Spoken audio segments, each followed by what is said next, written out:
লোহাগাড়া উপজেলার পদুয়া ইউনিয়নত পদুয়া সনাতনী ভক্তবৃন্দর যৌথ উদ্যোগে 2 দিনব্যাপী 6ষষ্ঠতম মহতী ধর্মসভা সম্মাননা প্রদান, শ্রীমদ ভগবত গীতা লিখিত প্রতিযোগিতা, ধর্মোদর প্রদীপ প্রজ্বলন ও পদুয়া সার্বজনীন অন্নকূট মহোৎসব অনুষ্ঠিত। 30 ও 31 অক্টোবর 2 দিনব্যাপী উত্তর পদুয়া সার্বজনীন শ্রী শ্রী হরিমন্দির প্রাঙ্গণে এই মহোৎসব ও আলোচনা সভা অনুষ্ঠিত হয়।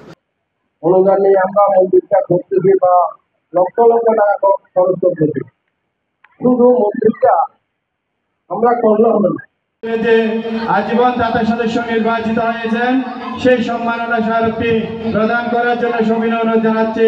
গীতা সামগ্রী এবং গীতা শিক্ষালয় প্রচারের শিক্ষা সামগ্রী সংগ্রহ করে আমরা গীতা স্কুলগুলো চলমান করে থাকি।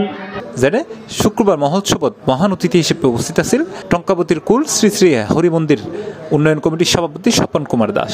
এর আশীর্বাদক হিসেবে উপস্থিত আছেন পদুয়া শ্রী শ্রী রাধা গোবিন্দ মন্দিরের প্রতিষ্ঠাতা শ্রী আনন্দ নারায়ণ দাস। অনুষ্ঠান প্রধান বক্তা আছেন পদুয়া সার্বজনীন মহোৎসবের সাবেক সভাপতি মিহির দাস, পদুয়া সার্বজনীন অন্নকূট মহোৎসবের সভাপতি শ্রী বাবুল দাসের সভাপতিত্বে ও মন্দির উন্নয়ন কমিটির সাধারণ সম্পাদক পলাশ কান্তি লাসর পরিচালনায় এর বিশেষ অতিথি হিসেবে উপস্থিত আছেন বাগিশিক লোহাগাড়া উপজেলা সংসদের সভাপতি মধুকান্তি দাস, সাধারণ সম্পাদক খোকন সুশীল, মিন্টু দাস, বিকাশ কান্তি শিকদার, সুধাংশু বিমল রুদ্র, ডাক্তার স্বপন দাস, দয়াল দাস সহ আরো বোধকে তাদেরকে অভিযোগ জানিয়ে এবং মঞ্চে দাঁড়াতে তাদেরকে আমার বিলম্ব জানিয়ে আমার বক্তব্য জানিয়েছে। দাস মহোদয়ের মতন, সুবল দাসের মহোদয়ের মতন যে এলাকার বার্ষিক বা কমিটি থাকে সেখানে আর কিছু অসম্পূর্ণ থাকে না। মন্দির করার জন্য এবং অনুষ্ঠান করার জন্য আপনারা জায়গা দিয়েছেন, আপনাদেরকে আমার অন্তরের অন্তঃস্থল থেকে আবারও ধন্যবাদ জানাই। আমি আশা করব এই মন্দিরে যারা জায়গা করে দিয়েছেন তারা এই মন্দিরটা যেন সুন্দরভাবে পরিচালিত হয়। বিভিন্ন দলে গেছিল, তখন আমি